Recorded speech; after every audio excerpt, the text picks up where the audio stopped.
तर मित्रांनो, ओळखून घ्या की कोण आलंय सकाळ सकाळी. तर मामांची एंट्री मस्तपैकी झाली आणि काय आता. आणि माहिती तर चिंताच मिटली खायची प्यायची. कारण मामांनी मस्त पिशवी भरून आणले. म्हणलं पहिल्यांदा मस्त खाली करून घेऊ. मिरच्या वाटेल नाही का, बेळ सगळं होतं नाही का. मग म्हणलं पिशवी खाली झाली. आता हा कोळसा पिशवीत कशासाठी ठेवी त्यानं, हे तुम्हीच मला कमेंट करून सांगा. मला तर माहिती, पण तुमच्या तोंडून एकदा ऐकायचे. मग मस्तपैकी पिशवी खाली झाल्यावर म्हणलं आपला डबा भरून घेऊ.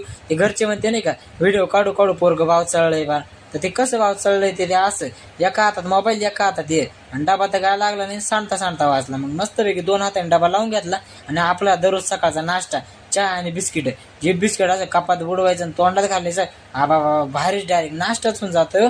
आलो कॉलेजला तर इकडं अनुरागचं नारळ सोलायचं काम. तर मस्तपैकी इस्कूटच्या वेळेस जुगाड करून चाललो होतं. त्याला म्हटलं कुठून आणला, तर तो म्हणे कॉलेजच्या ज्याचा पडलाय. त्याला म्हटलं काय विषय नाही, आपण पाणी आणि कुठं खायला तयारच आहे. त्याला म्हणली बाटली भरव. तर थोडा एक चिडला. तू म्हणे मला आधी फोडून तर घेऊ दे. त्याला म्हटलं घे फोडून, काही विषय नाही त्याच्यात. तिने मस्त